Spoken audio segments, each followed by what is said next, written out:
నమస్తే, welcome to social post. మరి తెలంగాణ రాష్ట్రంలో కాంగ్రెస్ ప్రభుత్వం వచ్చి 2.5 సంవత్సరాలు అవుతుంది. మరి అనేక హామీలు పెండింగ్ లో ఉన్న పరిస్థితి. ఈ రోజు 60 ఏళ్ల వయసులో కూడా రిటైర్డ్ అయిన ఉద్యోగులు వాళ్ళ పెన్షన్స్ రాగా వాళ్ళకు ఇచ్చే హామీలు ఏమైతున్నాయి, వాళ్ళ డిమాండ్లు కూడా నెరవేర్చకుండా తొంగలో దొక్కుతున్న పరిస్థితి. మరి వాళ్ళకు వచ్చే బాధ ఏంది?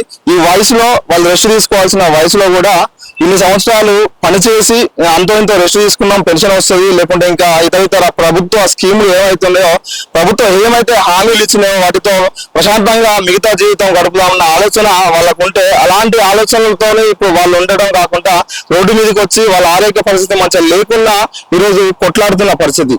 మరి ఏం జరుగుతుంది, వాళ్ళకు వచ్చే హామీలు ఏమిటి, ప్రభుత్వం వాళ్ళని ఎట్లా మోసం చేస్తుంది, వాళ్ళ మాటలు తెలుసుకునే ప్రయత్నం చేద్దాం.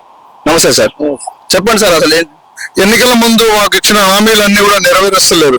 మార్పు రావాలని కోరుకున్నాం మేము. రేవంత్ రెడ్డి గారు మేనిఫెస్టోలో పెట్టేసి ఇమీడియట్ గా మీకు డిఎల్ రిలీజ్ చేస్తామా, పిఆర్సీ అమలు పరుస్తామన్నారు. ఇప్పటి వరకు ఎక్కడ లేదు. హెల్త్ కార్డు కూడా ఇంప్లిమెంట్ అవ్వట్లేదు. ఇప్పుడు కూడా హెల్త్ కార్డు కూడా 3 నెలల నుండి మా ప్రీమియం 1.5% కరెక్ట్ చేస్తున్నాడు. అయినా కానీ ఎక్కడ ఏ ప్రభుత్వ ఏ ప్రైవేట్ ఆసుపత్రిలో కూడా మమ్మల్ని ట్రీట్మెంట్ జరగట్లేదు. ఏం సార్ మరి ఎందుకు దీనికి అంతటికి జాప్యం చేయడానికి ప్రభుత్వం వెనకాల ఉన్న రీజన్స్ ఏంటి? ప్రభుత్వం నిర్లక్ష్యమేనండి. అసలు మేము ప్రజల్లో భాగమే, పెన్షనర్స్ కూడా ప్రజల్లో భాగమే. కానీ మాకు కూడా ఓట్లు ఉన్నాయి. ప్రభుత్వాలు మార్చే శక్తి మాకు కూడా ఉన్నది. మేము కోరుకున్న ప్రభుత్వం ఇది, అయినా కానీ మాకు న్యాయం జరగట్లేదు. కోరి తెచ్చుకున్న ప్రభుత్వం మార్పు జరుగుద్ది. ఈ ప్రభుత్వం గత ప్రభుత్వంలోనే మా డిమాండ్ ఏమి నెరవేర్చలేదు కదా, ఈ ప్రభుత్వం వచ్చినా కూడా ఎంతో కొంత మాకు న్యాయం జరుగుతుందన్న నమ్మకంతో ప్రభుత్వాన్ని గెలిపించిన పరిస్థితి. మరి అధికారంలోకి వచ్చి మీకు ఇచ్చిన హామీలు ఏమైతున్నాయో వాటిని తుంగలో దొక్కడానికి కానీ, మీకు ఇచ్చిన హామీలు ఎందుకు నెరవేర్చడం, దానికి కారణం ఏమంటారు? బడ్జెట్ విషయమా, లేకుంటే వీళ్ళకి ఏం ఇచ్చేది అనేది అసలు ఏం జరుగుతుంది, మీరు ఏమనుకుంటున్నారు? మేము 30-40 సంవత్సరాలు ప్రభుత్వ ఉద్యోగం చేసిన తర్వాత కూడా మా వరకు వచ్చే వరకు బడ్జెట్ లేడమే ఎంతవరకు న్యాయం ఇది? ఆయన చేసే ఖర్చులన్నీ కూడా చేసుకుంటా, ప్రభుత్వం కూడా అన్ని ఖర్చులు చేసుకుంటా, ఉద్యోగుల పెన్షన్ వచ్చే వరకు కూడా మా జీపీఎఫ్ రావట్లేదు, గ్రాడ్యుయేటీ రావట్లేదు. రిటైర్మెంట్ తర్వాత ఇప్పుడు పెళ్లిళ్ళు చేయాలనుకుంటారు. ఆరోగ్యాలు కూడా బాగాలేవు. ఇల్లు కట్టుకోలేని పరిస్థితి. ఇప్పుడు మా డబ్బులు మాకు ఇవ్వట్లేదు, మా జీపీఎఫ్ మా డబ్బులు మాకు ఇవ్వట్లేదు, మా గ్రాడ్యుయేటీ మాకు ఇవ్వట్లేదు. మరి 6 డిఎల్ ఏ రాష్ట్రంలో కూడా ఇంతవరకు పెండింగ్ లేవు. 6 డిఎల్ పెండింగ్ ఉన్నాయి. 3 ఏళ్ల నుండి మాకు పిఆర్సీ రావాల్సి ఉంది. ఆ పిఆర్సీ కూడా అమలు పరచట్లేదు. కనీసం ఆరోగ్య కార్డు అన్న వస్తుంది అనుకుంటే ఆ ఆరోగ్య కార్డు కూడా ఇంప్లిమెంట్ కావట్లేదు.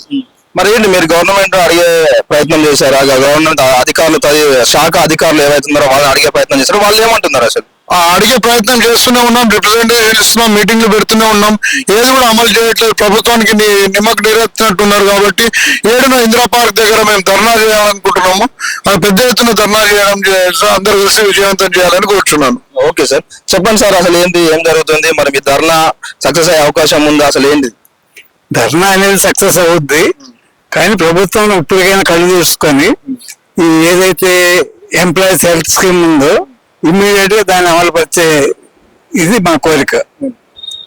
ఎందుకైనా మా డబ్బులు ఆల్రెడీ తీసుకుంటున్నారు. ఇంతకుముందు క్యాష్ వేస్తున్నారు, ఇప్పుడు మేము క్యాష్ ఇచ్చినా ఇంప్లిమెంట్ కావట్లేదు. అదే మా వేదన మెయిన్. పిఆర్సీ అనేది ఎంప్లాయీస్ మా అందరికి ముడిపడి ఉంది, అది అందరితో పాటు మాకు వస్తుంది. అదే విషయం. మరి ప్రభుత్వం వచ్చి 2.5 సంవత్సరాలు అవుతున్నా ఈ డిమాండ్ అది ఏది కూడా పూర్తి స్థాయిలో నెరవేర్చట్లేదు.